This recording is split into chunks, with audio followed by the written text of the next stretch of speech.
if this is working or not. Is that working?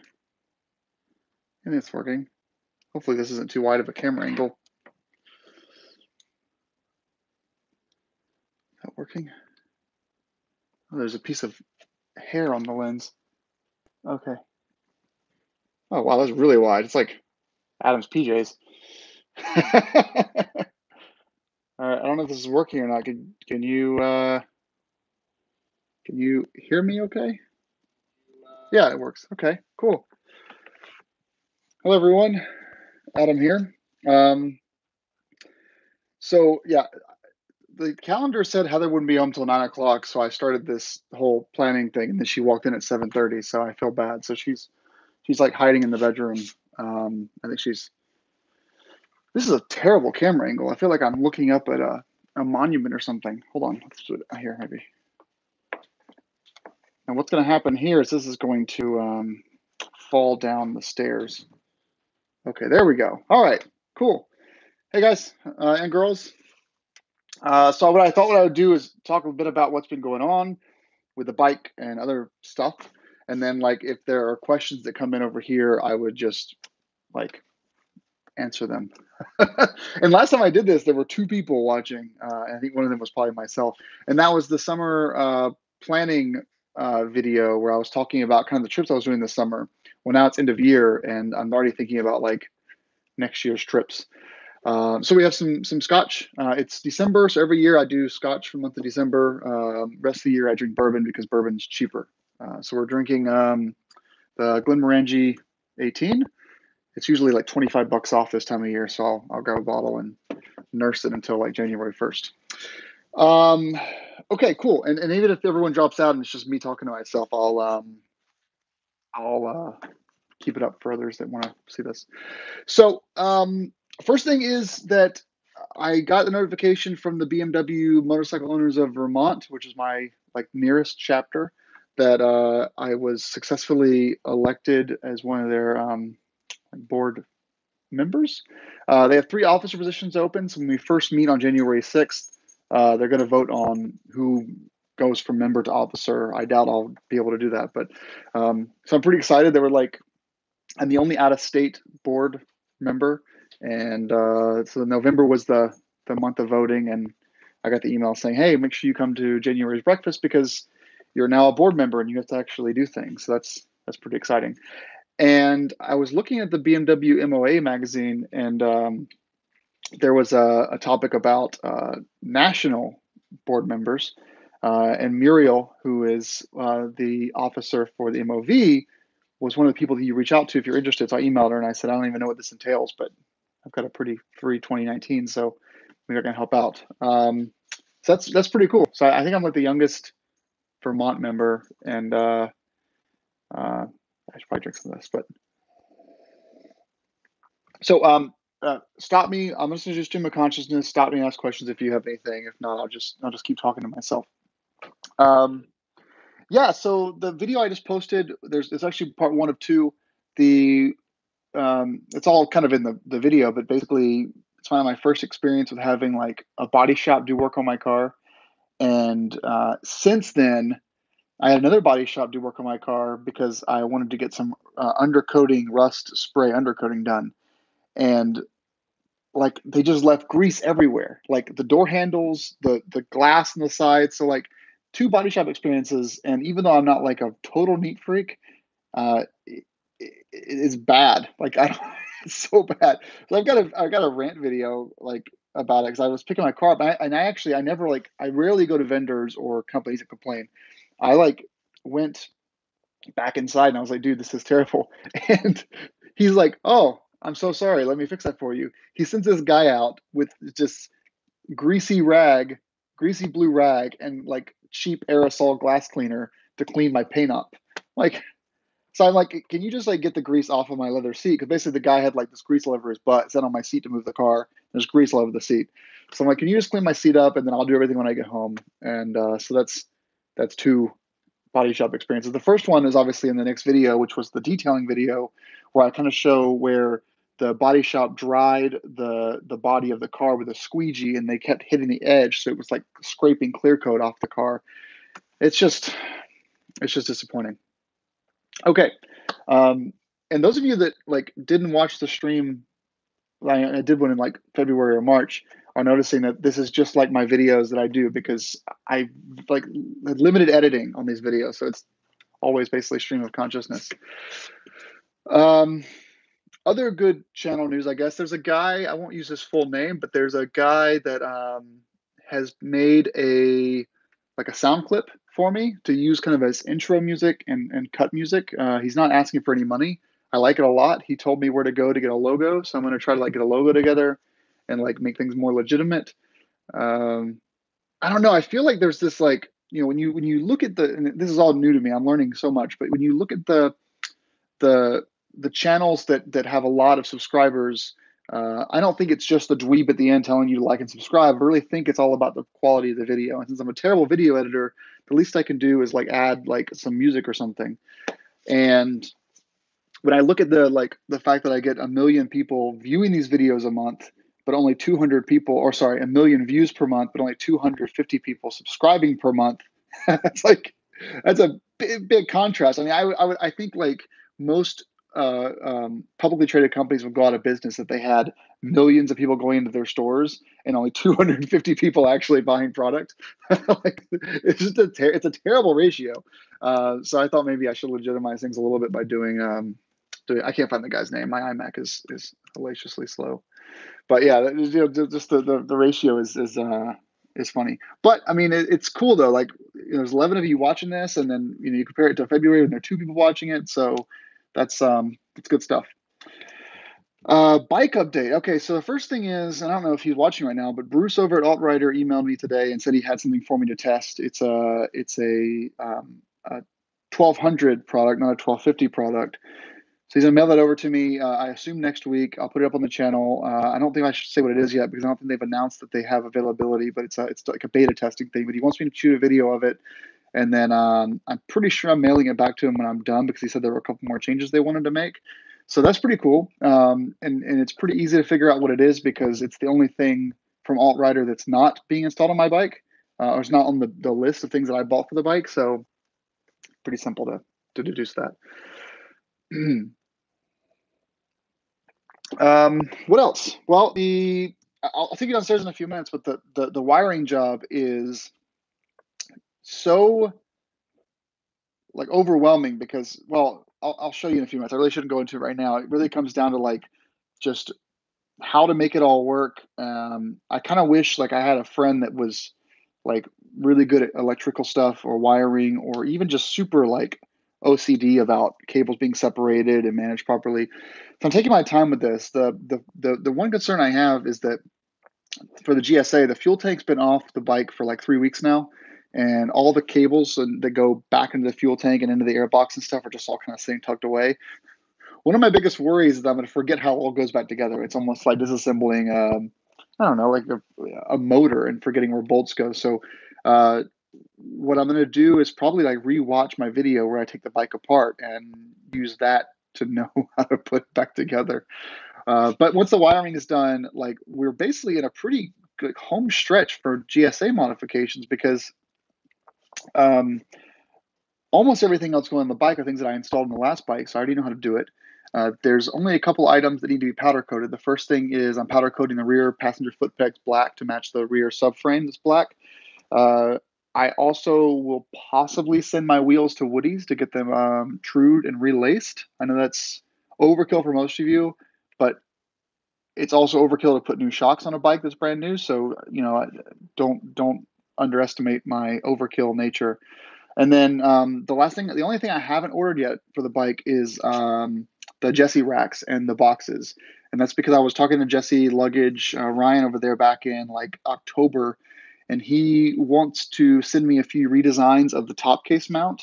And he said, don't order until we've had you do beta testing things. And depending on how well it goes, we'll decide there if we're going to discount some of this stuff or not. So he's like, the more feedback you give us, the better your discount will be in the spring. So I haven't ordered that stuff yet. That's like the only thing. Everything else is like going so well. And I'm blown away by how massive the Savina is on the bike, the Clearwater Savina. Like it's gargantuan. It's like commanding. It looks like, I grew up on a farm. It looks like those remember those big like 1 million candlelight spotlights you used to hold that plug into your car, and we'd go around the back of the dairy farm and look for cows. Like that's what it reminds me of. Was like just these massive. Like, there should be a handle in the Savina. um, what else is going on? So the Golf R is going great. It's prepped for winter. So like 40,000 mile maintenance is done. I bought new shocks for it, which we can't put on for a few technical reasons that I'm working out with Bilstein. And the beta is only, I haven't talked about this yet. The beta is going to be getting resprung and revalved on the rear shock. So it's the spec sheet on the beta website. It's really a Sachs rear shock. The beta spec basically says the maximum preload you can do is 240 pounds. Well, I weigh a little bit more than that before I put on like 25 pounds of climb gear. And so I'm going to re-spring that shock basically for my weight. I'm not going to touch the front shocks, the front springs though, because I'm not like doing any sweet jumps. I'm just doing normal off-road riding. Okay, first question. We have a first question.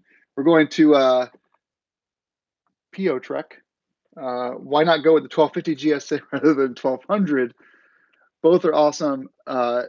He or she wants to hear my opinion, which so I there was like on the Adventure Rider, where I'm really a frequent person.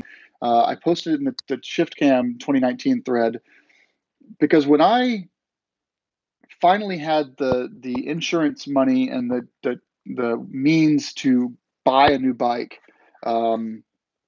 I talked to a bunch of manufacturers. So anyone that would pick up the phone, basically, I asked them about the 1250 GSA modification plans, and the only one that really had their shit together, and I mean that in a nice way, is Touratech. Because Touratech and BMW are, best friends. They're both German, and Touratech makes the BMW boxes. So Touratech already had a 1250 when it was announced to start making accessories, but no other company did. So the first thing was like, some of the companies I work with, I shouldn't name names, were like, we're not really sure when we'll get like stuff for it. Um, like it could even be that, I wanted a GSA. So at the time the 1200 GS was out, the GSA had not been announced yet. So this is like September. So I thought it would be like, I honestly assumed it would be very similar to the F750, F850 rollout, where something would happen, and then I'm sitting here like an asshole waiting a whole year. Sorry if you have kids in the room, you guys, they're watching home, like a jerk, waiting a whole year for the GSA to ship to come stateside.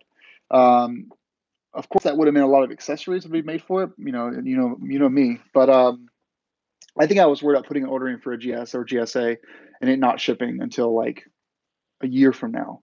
That was the first issue. I guess the second one was about the lack of accessories. Because I didn't even know if like the crash bars from Alt Rider would fit. I've now learned that basically everything about the 1250 GSA is the same in the 2019 model year. It's just the motor that's different.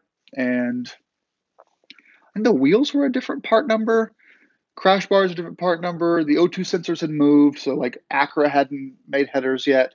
So all that stuff was still kind of up in the air.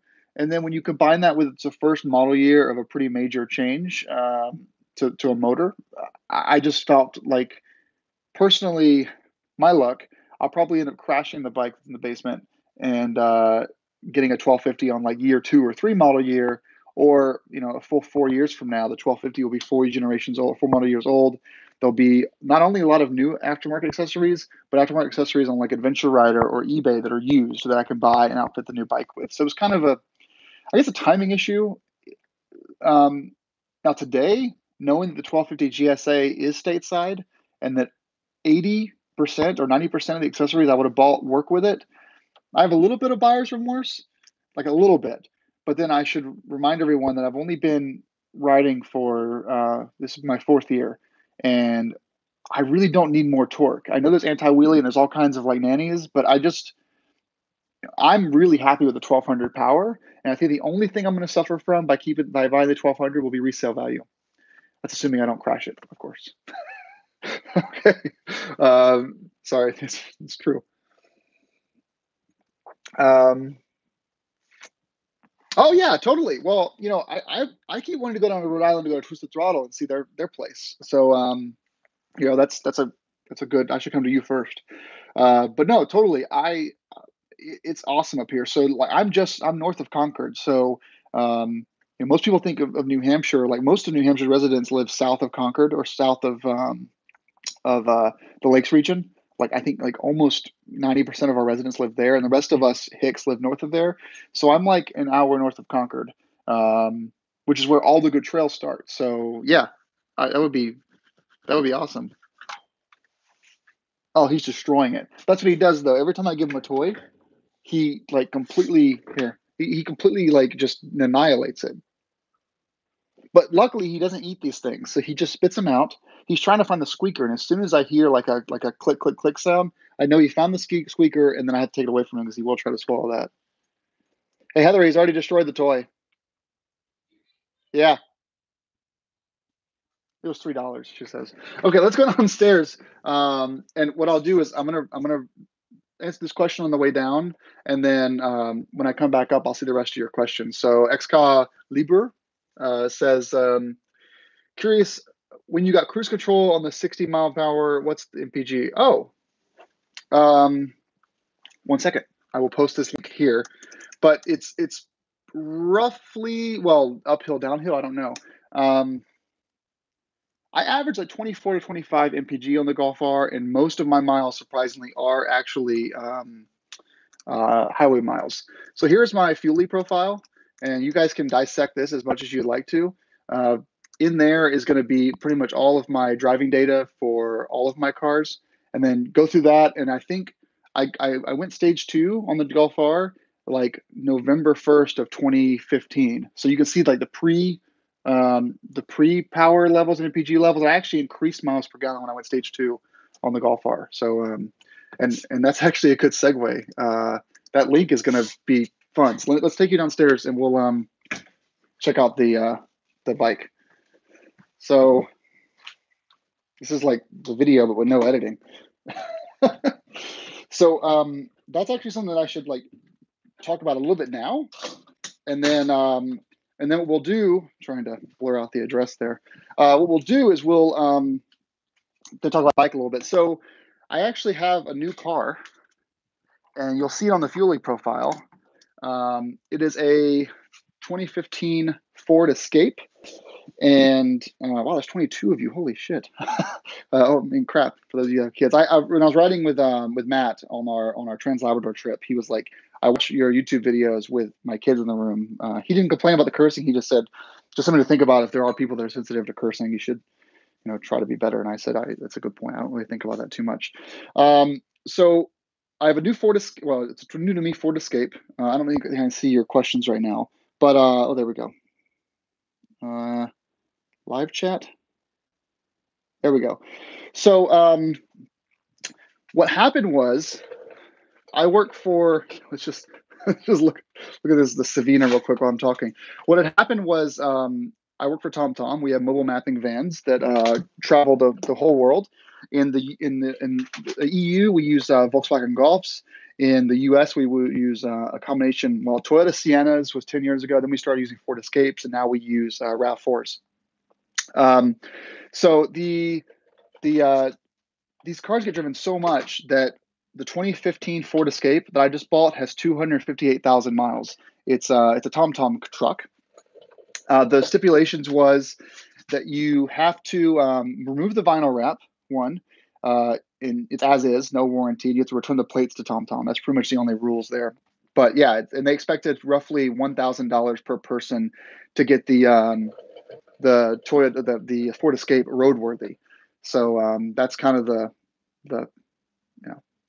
the rules or whatever the stipulations. So I have a 2015 Ford Escape with 258,000 miles on it. On Monday, I changed all the fluids, spark plug, that kind of thing. The only thing I found was that the spark plug on it had cylinder 1 had oil on top of the spark plug, which means that there's likely that the valve cover gasket is faulty. Which again, 250,000 miles, what do you expect? But everything looks great on the car. It drives really well. It's actually at Ford right now getting a pre-purchase inspection. I asked them just to give me a list of all the parts that it's going to need and in order to pass state inspection. And then once I get that, then I'll start buying parts and working on it. But the plan is, last year I drove my Golf R 5,000 miles in the wintertime.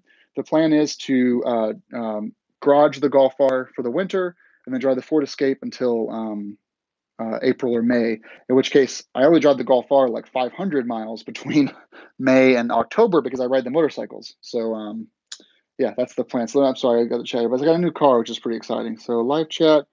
Did you wire the Clearwater lights directly? Oh yeah, to the PDM60. Um, Okay, so what I have here, this is actually this is going to be another video, but basically what you see here is kind of all the accessory wires kind of coming into one spot. So you've got the Clearwater relay right here. You've also got the Denali sound bomb cable right here coming through. And this is my Sargent heat controller right there. And then this was the other Clearwater thing. And then you've got this guy here, which is also a Clearwater cable, I think. So it kind of runs down here, goes underneath this section here where the fuel tank comes down and sits. And comes straight back. And then you'll see here we've got two positive leads coming in here for the battery. One of these is, what was it? One of these is the Clearwater. Because I don't know. I mean, it's like 180 watts of LEDs. I didn't really want to put the PDM60, even though I know it can handle it. The other one of these, what the F was the other one? I can't remember what the other one was. Oh, it's PDM60. PDM60 is one. The Clearwater is the other one. And then up here, you can see there's a Clearwater lead. This is going to go back to where the fuel tank kind of passes on. I'm thinking about putting the PDM60 here. Again, I haven't really quite figured this out yet, but it's very thin enough. And this is the ECU/cornering ABS module. And then I've got all the PDM60 stuff up here coming in. And then I think the can opener is going to go here for the Clearwater light. We've got the Billy brake light cable already feeding up through here. So there's the Billy brake light, and it'll go into these cables here. And then finally, we've got a couple things here. Like we've got this SAE cable that I'll use to hook a USB port up to. We've got a powerlet, which I'm going to actually drill into here. And then finally, this is the big problem I have. I actually may or may not have broken the Touratech shocks before I even rode on them. So what happened was, well, you can't see it because it's underneath here. I can't figure out where to put this damn thing, this module. It's supposed to be stuck to the bottom underneath the ECU, but I couldn't get it to fit. And you can't see it here because it's underneath the ECU. But one of the cables, like the yellow one down below, didn't make it. It was disconnected from me basically pushing down the ECU and trying to get it in there. So I may have to send this back, just the module for the ESA from Tractive, back to Touratech and get them to like rewire it or something. I'm sure I can rewire it myself, but again, I've already broken it once, then you know. And then what else am I going to show here? Well, so basically, I think the plan is going to be once I'm satisfied with all this wiring, I think that I am. I think like very soon I'll put the fuel tank back on, get all this wired back up, and then we're done with that part. You can see the Touratech shock right there. And one thing I didn't know, I know there are questions, I'm sorry. One thing I didn't realize was that the Denali sound bomb, I'm sure people were like, Jesus Christ. The Denali sound bomb, which again, this is something I need to worry about here because water could pool up into this little opening right there and get down into here and just sort of sit and corrode. But one of the Denali sound bomb is I can't access the high-low compression modifiers that are behind it. See the Touratech shock right there has a little, they're back there. You can't even get some of the Denali sound bomb installed. So if I want to make adjustments on the fly off-roading and turn the compression down a little bit, I can't do that with the sound bomb installed. But see, full clearance. It doesn't hit anyway. So it works obviously. And then we have down here, of course, the Darlas. And what else do we have here? We have the steering damper from HyperPro. The Altrider engine guard is installed, and this is our Jet Hot coated header pipes. So it's really coming together. So I mean, I'm super happy with everything so far. As far as added weight, I think we're probably gonna be added like 50 pounds of weight to this thing once it's all said and done. But nothing that I can't help by just going on a quick diet. Okay, there are questions coming. Let me just see these real quick. Sorry. How do I see them? Let's see. There we go. So I did ride my bike to New York City, but it did not get jacked. So that did not happen. Sorry, Anders. How do you like the Kindon trailer? And then what tires are you going to put on it? So the Kindon trailer is great. So I've only put the beta on the Kindon trailer. The reason why is we are pulling the Kindon behind a Golf Sport Wagon, which in the US, the Sport Wagon says do not tow. Don't tow with this car. You're going to kill everyone on earth. But in the EU, when you buy the same model, you could tow up to 2,000 pounds with it. So, and you can see people, if I go to Belgium a few times a year, when I go to Belgium, it's like people are pulling whole yachts behind them. So I just been playing it safe because it is my girlfriend's car. I don't want to ruin her transmission. We're just pulling the Kindon trailer, which is 400 pounds plus this 300-pound behemoth, or 285, whatever this thing is. And then with the Ford Escape, though, I can tow 2,500 or 3,000. I'll pull the GS behind the Escape as soon as I verify the transmission is good. So, no. And then as far as tires, I've got some, here's the plan. You guys can call me out on this. Please save this clip somehow. The plan is to keep the Inaki 3s that go bad. If you look over here, you can see that this is my 2017 GS as Inaki 3s. So this only had like 2,000 miles on before I took them off the bike and put the TKC 80s on. So actually I have two like full sets of Inaki 3s that I can run. So I don't really have to buy tires for a while. I mean, I still have a front Pirelli Scorpion Rally STR that I can throw on. So we're okay on tires for a while. But I don't know. I mean, I think that I think knobbies are great, but guys, I mean, like I can't even begin to I know most of you guys came from dirt that ride GSs, but like taking the Beta off road is just it just makes the GS, it feels like, I don't know how to explain it. It's just so much fun to ride this thing off road that like I really want to, like for dirt days in July when I go to dirt days, I'm gonna tow the Beta there. I'm not even gonna ride the GS because I just riding the GS there is awesome, but then once you're there, you're like the fattest kid in the like last pick for kickball or something. So I don't know. I really can't tell you here's the Powerlit. I don't know for sure how it's going to go this year with the GS. So we're putting all the right accessories on there, but we're also putting a lot of touring accessories on there. It's like, a very wide Sargent seat, high powered LEDs, the heavy luggage. These risers here, these have the anti-vibration in them. And when you move this, you can see this, not now, when I'm off road, I know I'm doing this, I have bad technique, but basically on my last set of risers, I actually bent this bolt here during off-road riding. So I'm holding the handlebars too too much.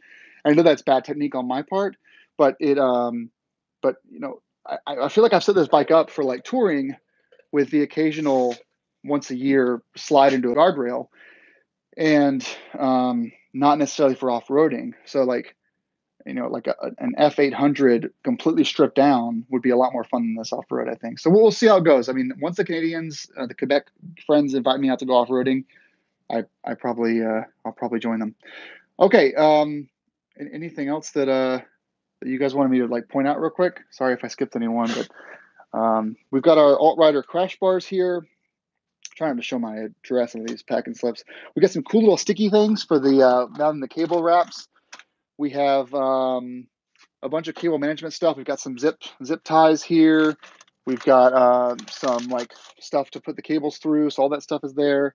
We've got our Machinima Moto guards. We also have the sticky tape that you can use to wrap things with. A shitload of Touratech stuff, like more Touratech stuff than you really need. We got our Machinima Moto X head. The dash cam is in here. You guys can see how that fits in the bike if you're curious. It's over here. Let's see. This is a one-handed or two-handed operation, probably two-handed. There we go. So you got our dash cam, which needs to go somewhere on this bike among all the other crap. And it's just, it's not massive, but it's pretty big. It has the waterproof case on it. What else? We've got our backcountry 35s over there until the Jesse racks come in. I'm running out of stuff, I guess, to show you guys. But yeah, we've got everything we need for this. And then finally, how I stay organized with all the cables and bolts is keeping everything separated like this. And final bit of neurocracy before I go upstairs is that I do buy all new bolts when I'm replacing stuff, which I know repeated people have told me, including you guys here, that that's ridiculous. But I know. But for example, the air intake clamps here, they get kind of bent up when you're taking them off. So it's just kind of nice to have the fresh ones, right? I think it is. But anyway, okay. I guess I'll go upstairs. Unfortunately, I can't show you guys the Ford Escape because it's at Ford right now, so it's not quite ready to show you. Oh, actually, the last thing I will show you before I go upstairs is I did take one person's advice and trim the Touratech guard here. Most of you said trim the Altrider guard to make it fit. But I trimmed the Touratech guard instead, and it does fit. So now you can see this isn't under any pressure, and this isn't under any pressure. So now you've got all that working. And then also you can tell here that I painted the bolts black. So I used some it's like frame paint. And so they're all black now, which is nice. So I'm gonna try to do this on a couple things as long as it doesn't like stand out too much. What is this stuff? I think it was like some kind of a frame bolt. Where is it? Is it right here somewhere? There's a tank if you guys are curious. Yeah, it's some kind of like, I don't know. You use it on motors. Then I'll go upstairs. So I'll stop talking in a second. Yeah, it's this chassis enamel. There we go. So shouldn't rust anytime soon. Okay, I'm gonna head upstairs and then I'll just wrap this up. I've got to turn the light off. Oh, hey Porter. Oh, did you get that? You got it. Sorry, buddy. Can't have that. All right. So do we have anything else here that I may have lost track of? Get this straight back up again. There we go. Okay, I think that's it. So Heather Cooper saying hi. Hi, Cooper. Okay, guys. Well, we kept it under 30 minutes, I think. Thank you for watching. Thanks all 21 of you. This is ridiculous. I can't believe so many of you guys joined. That was fun, though. It was cool to show you guys everything. So if I missed anything, let me know. But if not, have a great evening. And thanks for the questions. This was fun. All right. I guess I'll sign out for now. Bye, everyone. I figure out how to do this. I feel like old man here. This button? Is it this one?